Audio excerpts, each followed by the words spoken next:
Tayo po'y manalangin. Dakilang Diyos, tunay ka mabuti, kahanga-hanga ang gawa mo, Panginoon, sa bawat isa sa amin. Ama, gamitin mo ang iyong lingkod, Panginoon, bilang daluyan ng mga salita mo, Panginoon. At dalangin ko, banal mong Espiritu, ang siyang patuloy na kumilos sa buhay ng bawat isa sa amin, Panginoon. Sa iyo po ang papuri, sa iyo po ang pasasalamat, sa pangalan mo, Jesus, na aming Panginoon na tagapagligtas, ito ang aming panalangin. Amen, amen, amen. Pwede na po tayong makaupo. Kung mayroon po kayong mga Bible, makibukas po kayo sa akin sa Filipos 4:13. Ang sabi, ang lahat ng ito'y magagawa ko dahil sa lakas na kaloob sa akin ni Kristo. Amen. Ang lahat ng ito'y magagawa ko dahil sa lakas na kaloob na sa akin ni Kristo. Sabi nga po ng pamagat, magagawa ko ang lahat dahil kay Kristo. Kamusta, kapatid, ang relasyon mo kay Kristo ngayon? Kamusta na po, kapatid? Nagbabasa po ba tayo ng Bible? Nagpe-pray pa po ba tayo? Mas malapit ka ba sa Kanya ngayon kumpara kahapon? Ang kaalaman mo ba ngayon sa Kanya ay mas malinaw kaysa kahapon? Ang layunin ba ng buhay mo ngayon ay mas malinaw sa kaisipan mo kaysa kahapon? Alam mo ba, kapatid, na ang pagkakaroon ng tamang relasyon kay Kristo ang pangunahing pundasyon ng bawat isa, no? Sa bawat area ng ating buhay, yung ating relasyon kay Kristo dapat matatag. Mayroon po ba tayong relasyon sa ating Panginoon? Siya po ba ang iyong Panginoon, tagapagligtas? Siya ba ang tatay mo? Alam mo ba na kapag kinuha ka ng Panginoon ngayon, meron tayong buhay na walang hanggan? Alam mo ba meron tayong bahay na uuwian sa langit? Dapat alam natin yon. Kapag si Kristo, kilalang kilala mo, alam mo ang lahat ng bagay patungkol sa Kanya, maging ang ating mga pananampalataya, nakasalig kay Kristo. Amen? Ngayon, sabi ko nga po, sa bawat area ng ating buhay, ang pangunahing pundasyon, si Kristo. Si Kristo. Kung hindi si Kristo, bubuwal ang ating pundasyon. Kaya maraming mga mananampalataya ang buwal. Bakit hindi nakatindig ang kanilang pundasyon kay Kristo? Sino dito gumagawa ng bahay? Brother Eric, gumagawa ang bahay. Tama, di ba? Pinatitibay sa bahay, pundasyon. Kahit gaano katatag o kaganda ang bahay, kapag mahina ang pundasyon, pagyanig, gigiba ito. Dahil mahina ang pundasyon. Sa ating mga mananampalataya, dapat yung pundasyon natin matibay. At ang pundasyong ito dapat nakasalig kay Kristo. Amen? At kapag nakasalig ang ating pundasyon kay Kristo, magagawa natin ang lahat ng bagay dahil kay Kristo. Amen? Tamang relasyon kay Kristo Jesus. Yan ang pangunahing pundasyon na dapat mayroon tayo. Relasyon sa ating Panginoong Jesus. Sa pamagitan ng isang siguradong relasyon kay Jesus, maaari tayong lumago at mabago. Ano daw? Kapag mayroon tayong relasyon sa ating Panginoong Jesucristo, maaari tayong mag-grow, lumago. Lumago at mabago. Hindi tayo mababago kung wala tayong relasyon sa ating Panginoon. Alam natin yun. Lagi nyo naririnig sa akin yun. Ang nakipag-isa kay Kristo, bago na. Wala na ang lumang pagkatao. Siya'y bago na. Bakit? Bakit nababago? Dahil mayroon kang relasyon kay Kristo. Siya ang naging pangunahin mong pundasyon sa buhay mo. Kaya ano nangyayari? Lumalago ka. Lumalago at nababago ang ating mga buhay. Sa paraang imposibleng gawin daw. No? Sa paraang imposibleng gawin ng tao, pero posible sa Diyos ang pagbabago at paglago. Kapatid, wala tayong magagawa ng anumang bagay kung wala ang Diyos sa ating mga buhay. Wala tayong magagawa. Kung tayo ay malayo sa ating Panginoon. Pero wala ding bagay na mahirap at imposible na hindi magagawa kapag tayo tinutulungan ng Diyos. Lahat kaya ng Diyos. wala tayong magagawa kung wala ang Diyos. Pero kung nandyan ang Diyos, may magagawa ka, kapatid. May magagawa tayo. Sabi nga ng Pilipos 4:13, ang lahat ng ito ay magagawa ko dahil sa lakas na kaloob sa akin ni Kristo. Kapatid, hindi dahil sa lakas mo, kaya ka makagagawa. Sister Alona, kaya nakapag-share ng gospel, hindi dahil sa lakas niya. Sabi nga niya, hindi ko kaya ito, Panginoon. Pero bakit niya nagagawa ang isang bagay na tila hindi magagawa? Dahil yan sa kaloob na Panginoon, ng lakas ng loob, kapangyarihan. Kung wala ang Panginoon, di tayo makapag-share. Kung wala ang Panginoon, di ako makatitindig dito. Sino hindi mangangatog sa likod ng pulpitong ito?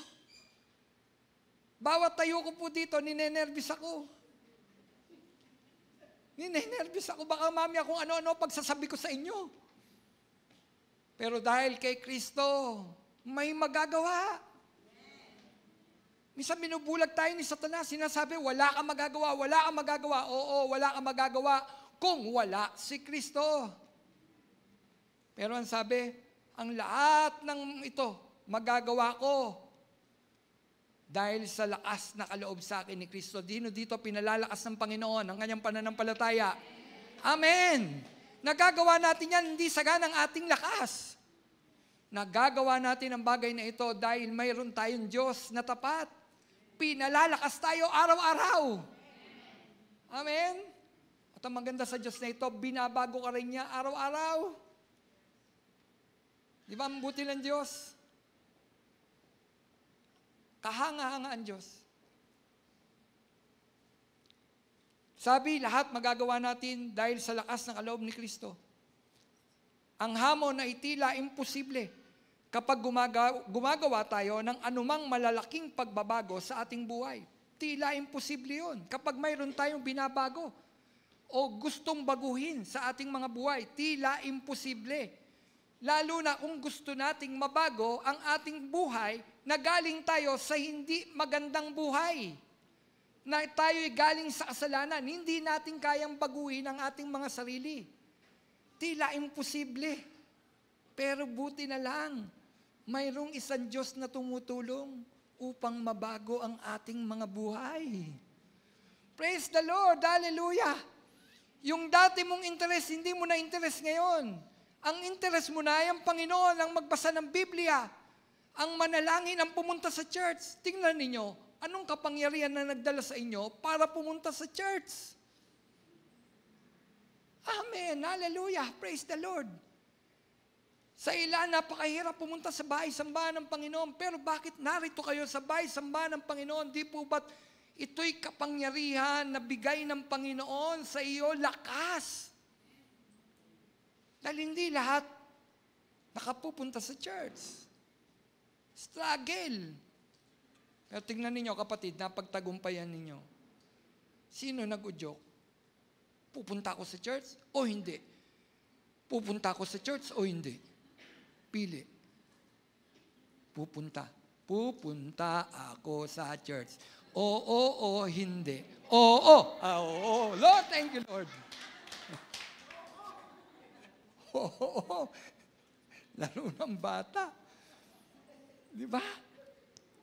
Sabi ni Lord, oo. Punta ka sa church. Brother Eric, welcome. Welcome, Brother Eric. Palakpakan niya natin si Brother Eric.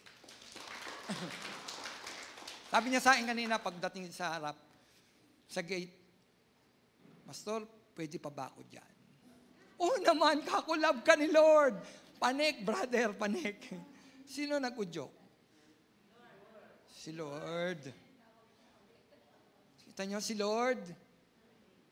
May magagawa si Lord. Tayo walang magagawa. Kahit maglupasay tayo sa harapan ng tao, pumunta ka naman sa church, alalahanin mo ang Panginoon. Kahit anong drama gawin mo dyan, hindi mo makukuha ang tao. Pero gagamitin tayo ng Panginoon ang ating mga bibig para ang tao lumapit kay Kristo. May magagawa tayo. Hindi dahil sa ating sarili, kundi kahit dahil kanino? Dahil sa Diyos na nagbibigay ng kapangyarihan sa atin. Hallelujah! ng patuloy na lakas, kapangyarihan, na ipahayag ang salita ng ating Panginoon ng may katapangan. Ano man ang nagaganap, ipahayag ang salita ng may katapangan. Ito'y kaloob ng ating Panginoon. Hallelujah! Nasa last days na tayo. Last minute. Last minute. Kumbaga sa basketball, last 2 minutes. Ibig sabihin nun, magmadali ka na. Di po ba sa nagbabasketball, kapag narinig mo yung last 2 minutes, magmadali ka, ipanalo mo, kapatid. Panalo mo, malapit na dumating ang Panginoon. Ano gagawin natin? Pahayag. Pastor, di ko kaya yan. Panginoon, di ko kaya. Oo, hindi talaga natin kaya at alam ng Panginoon na hindi natin kaya. Kaya nga ibinigay niya ang banal na Espiritu. Ako'y papanik sa bahay ng aking Ama. Bababa ang taga-aliw at bibigyan niya kayo ng kapangyarihang humayo, ipahayag ang mabuting balita ng ating Panginoon. Hindi natin kaya, pero mayroon tayong magagawa dahil andyan ang Diyos, andyan ang banal na Espiritu na siyang nagbibigay ng kapangyarihan sa mga mananampalataya. Nahandang sumunod. Ang tanong, handa ba tayong sumunod? Ipahayag ang mabuting balita ng Panginoon. Ano man ang nagaganap, susunod ako, Panginoon. Amen? Sabi ko nga, ang hamon ay tila imposible kapag gumawa tayo ng anumang malaking pagbabago sa ating buhay. Kapag ginagawa nating mag-isa at hindi nating isinasama ang Panginoon sa ating buhay at pagpapasya, mabibigo tayo, kapatid. Pag hindi mo, Lord, mag-share ako. Mag-share ako. Hindi ko kailangan ng kapangyarihan ng banal na Espiritu. Mabibigo ka, kapatid. Bakit? Walang pahid ng banal na Espiritu ang salitang lalabas sa iyong labi. Bakit? Di mo sinama ang Diyos. Bakit? Alam niyo ba, marami nagpapahayag ng salita ng Panginoon, hindi dahil pinahayag ng Diyos, kundi sa ganang talino lamang niya. Tatayo ka sa pulpitong ito, nang saganang talino mo lamang dahil nag-aral ka, hindi masamang mag-aral. Tama lang mag-aral. Nagba-Bible study tayo. Tama lang mag-aral. Pero kapag tumatayo tayo sa pulpitong ito, na tayo ay tumatayo sa ganang talino natin, kapatid, mabibigo ka. Bakit? Wala ang banal na Espiritu. Pero kahit wala kang inaral, kapag puspos ka ng banal na Espiritu, kapatid, marami kang madadala sa Panginoon. Hallelujah! Purihin ang Diyos. Amen? Oo, mabibigo tayo kasi hindi natin sinasama ang ating Panginoon sa ating mga pagpapasya. Pero kung tama ang relasyon natin sa Panginoon, ang lakas ng Panginoon ang siyang gagawa sa ating mga buhay at pananampalataya. Ano daw? Ang lakas ng Panginoon ang gagawa sa ating mga buhay at pananampalataya. Kailangan ng pananampalataya at lakas ng Diyos upang magawa natin ang nais ng Diyos. Ulitin ko, kailangan ng pananampalataya at lakas ng Diyos. Kailangan mo para maagawa yung faith kay Lord. Lahat nakadepende kay Lord. Hindi ko magagawa, Lord, kung wala ka. Hindi ko kaya, Lord, kung wala ka. Kaya, samahan mo ako, Panginoon. At kapag kasama na kita, Panginoon, maggagawa ko ang lahat ng bagay. Bakit? Kasama kita. Kapatid, kasama mo ba si Lord? Hindi natin magagawa mag-isa, no? Kailangan natin ang lakas ng loob at lakas ni Kristo. Meron puro lakas lang ng loob. Wala yung lakas ni Kristo. Kailangan balanse. Lakas ng loob at lakas ni Kristo. Lakas ng Panginoon. Kapag gano'n ang tumatakbo sa ating buhay, kapatid, magtatagumpay ka bilang mananampalataya ng ating Panginoon. Tama po ba? Nung dalhin ako ng Panginoon sa church sa lugar na ito, Nasyak ako. Kasi doon pa sa Mabini noon eh. Tama ba? Mabini, Bonifacio. Mabini. Sabi ko, Panginoon, ba't mo ko dito dinala? Factory to. Puro factory dito. Saan ako pupunta dito? Sino hayuan ko dito? Yung pala, pag gumanong ka, ang dami palang kabahayan dito. Nakita ninyo? At kailangan maiyag ang salita ng Panginoon. At may mga nilapitan ako, mga born again na pala. Ate Candy, nalapitan ko noon.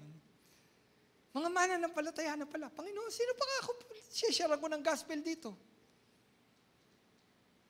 Tapos narinig ko ang tinig ng Panginoon. Bumalik ka doon sa dalawang matanda.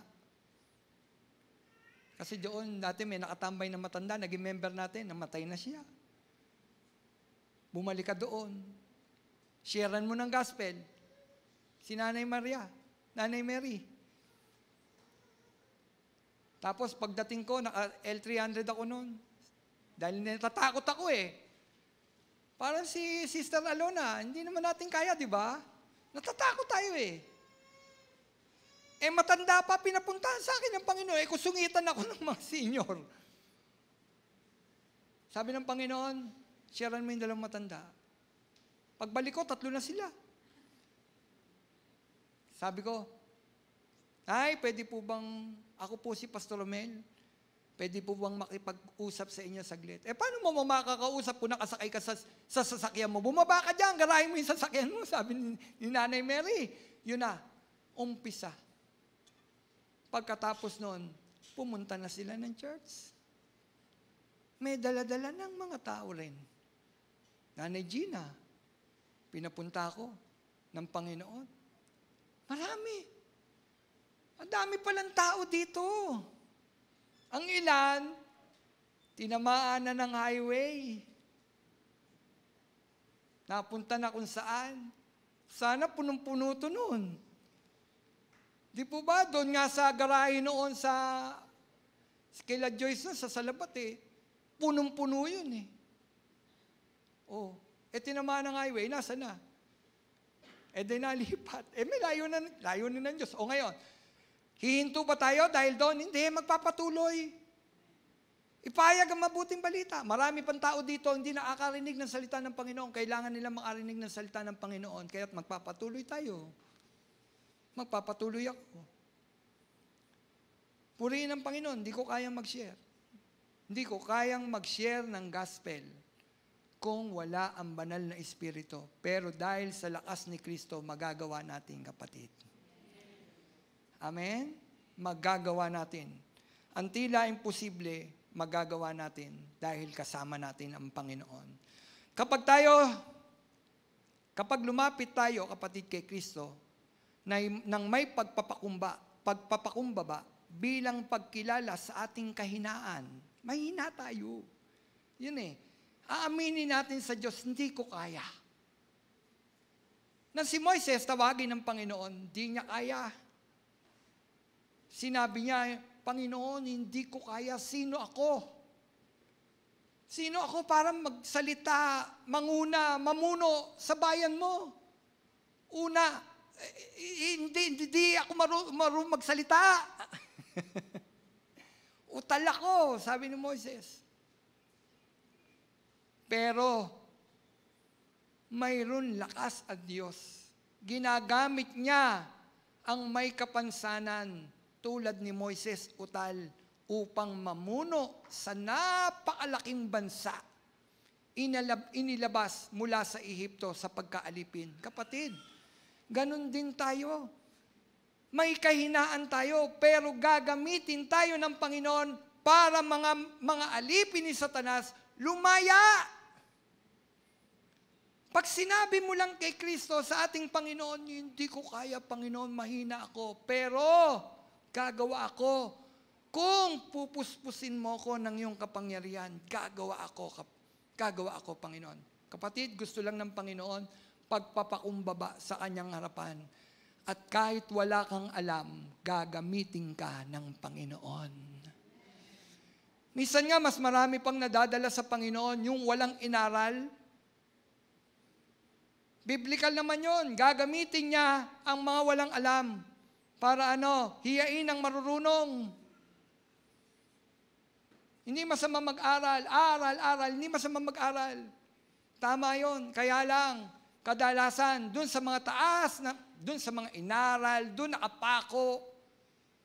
Sabi nga ng Pastor June, kapag nakatapos na ng mga Bible school, meron ba diyang church na bakante? Oo, meron. Andoon. Bakit dyan? Tapos ako ng pag-aaral.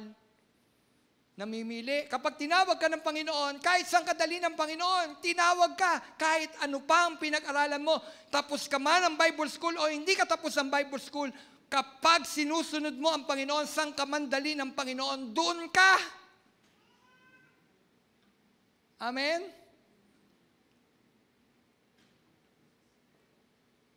Panginoon, wala ko alam. I have nothing until you found me. You have given life to me. Di po ba?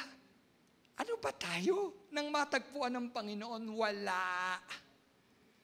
Pero kapatid, tingnan mo, kahit wala ka, walang alam, pero tingnan mo, may nadala ka na sa Panginoon. Amen? Praise the Lord. Hallelujah. At ang maganda kapag tayo nakadepende sa lakas ng Panginoon, ang simbahan ito, hindi simbahan o templo ng mga Pariseo. Alam niyo ba yung templo ng mga Pariseo? Nakabatay sa batas. Batas. Wala yung grace. Wala yung grace. Kailangan pag pumasok ka sa simbahan, naka-dress code ka. Kailangan nakabistida ka. Tama naman. Kasi Sunday, bigay mo yun the best para kay Lord. Kaya lang, bagong dalo eh. Bagong dalo, tapos sasabihin mo, hindi ka naka-dress code, uwi. Hindi nakabistida, uwi. Ate Evelyn, hayaan mong gamitin ko ang patotoo mo. Amen. Pahintulot mo, Ate Evelyn. Si Ate Evelyn, nung nandun pa tayo sa kabilang simbahan, dumalaw sa kanyang kapatid, katabi ng church.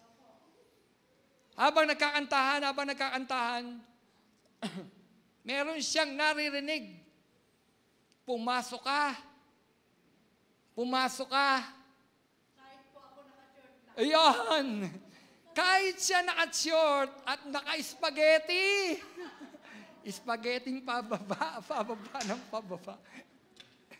Yun ang suot ni Ate Evelyn. Nag-uudyok ang Diyos. Pumasok ka. Tapos nung pumasok si Ate Evelyn, naka-short, naka-spaghetti.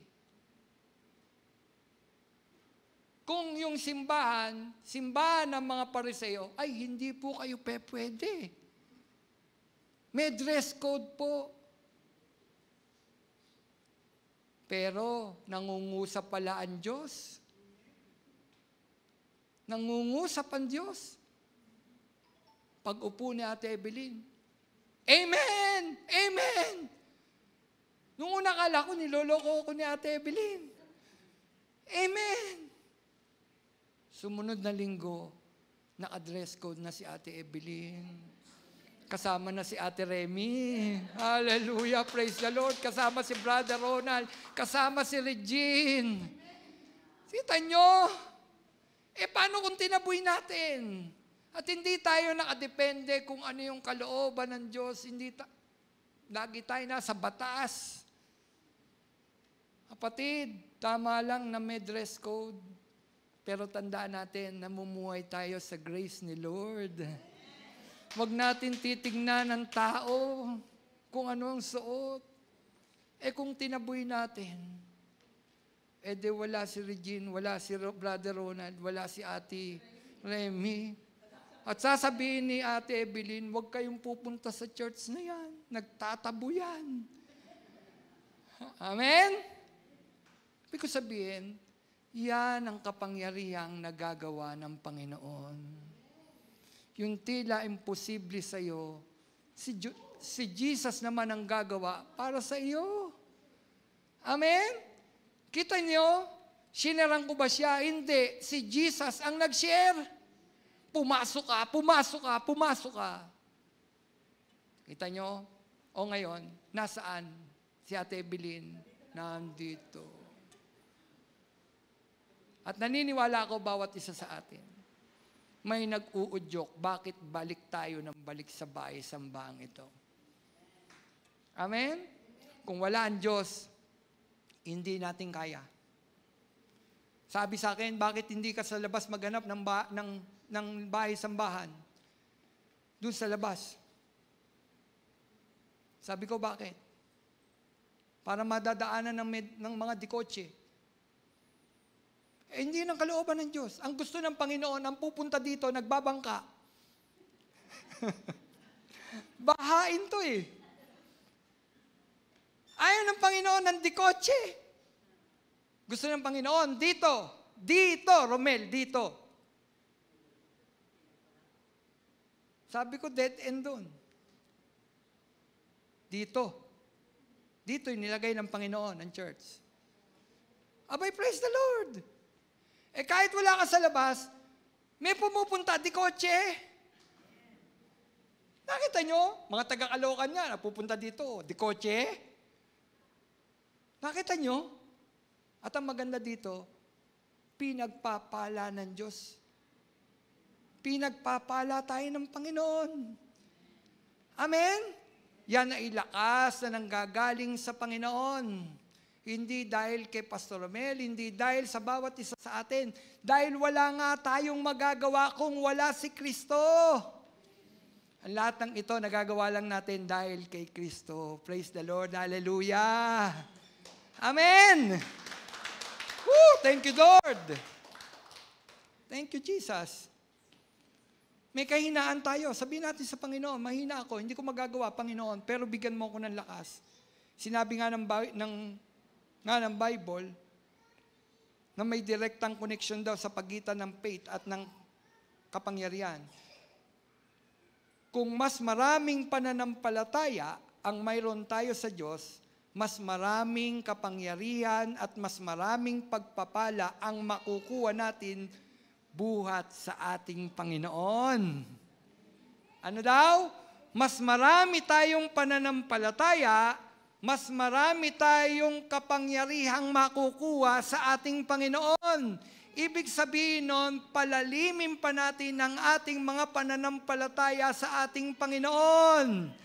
At kapag malalim ang ating pananampalataya, lagi tayo nagbabasa ng salita ng Panginoon, lagi tayo nag-worship kay Lord, lagi tayo napupuspos ng salita ng Panginoon, ang nagagawa ng mga apostol noon, magagawa rin ng mga mananampalataya ngayon. Bakit? Magkaiba ba ang Diyos noon at magkaiba ba ang Diyos ngayon? Parehong Diyos noon at ngayon, siya rin yun ang Panginoon at hindi siya nagbabago. At ang maganda doon, ang nagagawa ng mga apostol noon, muling mararanasan ng mga mananampalataya ngayon. Gusto nyo ba na ang may karamdaman gagaling? Nang nagbabasa ako ng Bible, aklat ng mga gawa, nakita ko ang kapangyarihan, kilos ng banal na Espiritu sa buhay ng mga apostol. Madaanan lamang ng anino ni Pedro na gumagaling. Gumagaling ang may karamdaman. Pag nag-share sila ng gospel, libo ang tumatanggap sa Panginoon. Kapatid, ang church ba ngayon, powerless na? Ang church ngayon, ito yung nasa huling panahon ang simbahang ito. Nasa huling panahon, mas makapangyarihan ang simbahan ngayon. Paano mas magiging makapangyarihan? Dapat ang simbahan laging nakadepende sa Panginoon, laging nagpe-pray sa Panginoon, laging nagwo-worship sa Panginoon. At sasabihin ng simbahan, wala kaming magagawa kung wala ka, Panginoon. Kaya't manaang ka sa amin, Panginoon. At makita ninyo, gagawa ang Panginoon para sa simbahang ito, para sa bawat isa sa atin. Ipakikita sa ating mga mata ang kapangyarihan ng Panginoon. Gusto ba natin yon? Habang binabasa ko ang aklat ng gawa, namamangha ako, wow, Lord, thank you. Sabi ko, ganito ka kumilos, maging ang patay nabubuhay. Sabi ng Panginoon, kung hihigitan nyo pa ang ginawa ko. Wow! Sino nagbabasa ng Bible? Nabasa niyo yun? Hihigitan nyo pa. Sinabi ng Biblia, maraming ginawang himala ang Panginoon nang hindi na naitala sa aklat na ito dahil kukulangin ang lahat ng aklat sa buong mundo kung itatala ang ginawang himala ng Panginoon. Tapos ang sabi ng Panginoon, ihigitan nyo. Wow! Praise the Lord. Ganon ang Diyos na tinitignan ang mga mananampalataya. Yung kapangyarihan, bakit powerless ang mga mananampalataya? Hindi na nagpe-pray, hindi na nagwo-worship, hindi na nagbabasa ng salita ng Panginoon. Kaya powerless na ang simbahan. Powerless na ang Christian. Kapatid, nagpapaalala ang Panginoon sa araw na ito. May kapangyarihang ibinigay ang Diyos sa bawat isa sa atin sa pamamagitan ng banal na Espiritu. At kapag yan, ginamit mo, sinabi mo sa Panginoon, gamitin mo ako, Panginoon, gagamitin ka ng Panginoon. At pakikita ng Panginoon ang kapangyarihan niya, kapatid, sa pamamagitan mo. Gusto mo ba sa pamamagitan mo, makita mo ang kapangyarihan ng Panginoon? Basta't pag mayroon kang pinatungan ng kamay at na may sakit gumaling, huwag mong aangkinin na ikaw ang nagpagaling. Ang Diyos ang nagpagaling. Laging sa Diyos ang papuri. Hoy, ang galing ko, pinag-pray ko lang, gumaling. Kapatid, hindi ikaw ang nagpagaling. Hoy, sinabihan ko lang siya na born again siya. Hindi ikaw ang nag-convict, ang Panginoon. Ginamit ka lang, kapatid. Huwag natin aangkinin yung glory. Bigay natin lahat yung glory para sa Panginoon. Kapatid, gusto ba natin ang makapangyarihan simbahan? Gusto ba natin ang simbahan ito ay makapangyarihan simbahan? Pray. Worship. At tayo'y dumipende sa Panginoon. Wala tayong ibang aasahan kundi ang Panginoon. At makita ninyo, mga kapatid, lahat ng bagay magagawa natin dahil kasama natin ang Panginoon. Hallelujah! Praise the Lord! Hallelujah! Purihin ang Diyos. Hallelujah! Nang magkasakit ako, minulat ng Panginoon ang mata ko. Pinakita ng Panginoon, mas marami palang tao ang hopeless. Kailangan nila si Jesus. Sabi ko, kaya pala, Lord, salamat. Ang tagal-tagal ko nang merong, ayun, salamat, praise the Lord, numuhupa na. Bakit? May layunin ng Diyos. Pinakita sa akin ng tao. Dati ang nakikita ko lang ito. Pero pinakita sa akin, maraming tao ang hopeless. Maraming tao ang may sakit. Meron akong pinuntaan na napakaraming may sakit.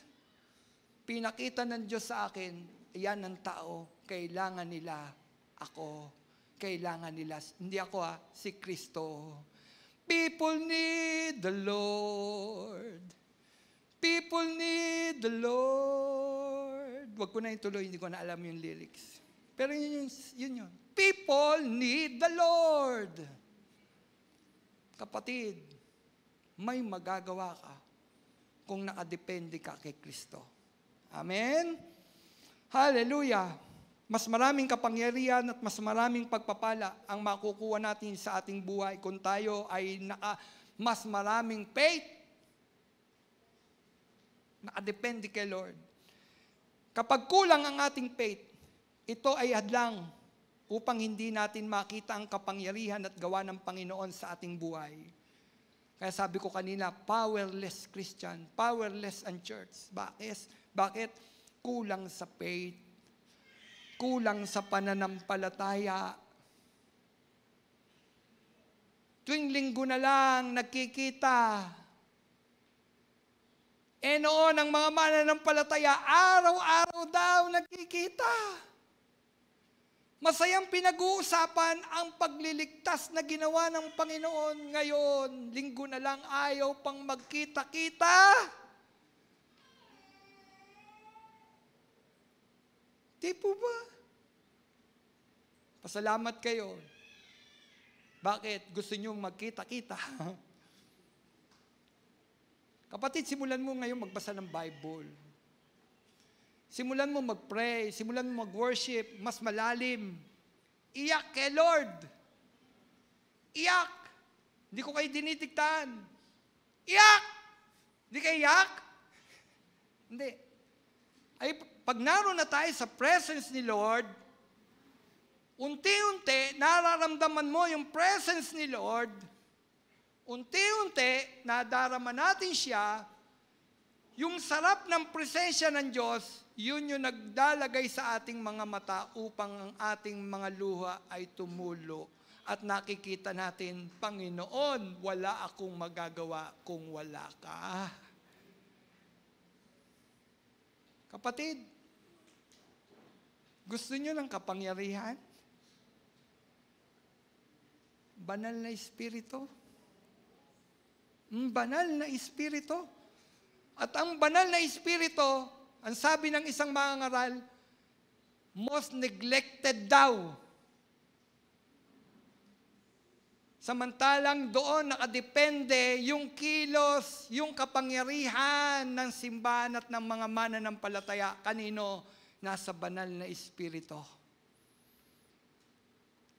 Kapatid, bakit hindi mo hilingin sa Panginoon? Lord, puspusin mo ako ng banal mong Espiritu. Gusto nyo ngayon? Puspusin tayo ng banal na Espiritu? Amen? Gusto nyo ba? Alam nyo ba, hindi na ako nagdidepende ngayon sa aking sinulat. Ang Diyos ang naglalagay ng mensahe ngayon sa puso ko. Kapatid, hindi ko natatapusin ito. Alam ko ang kalooban ng Diyos, puspusin tayo ng banal na Espiritu sa hapong ito. Gusto nyo ba na tayo'y makapangyarihan at may magagawa dahil kay Kristo?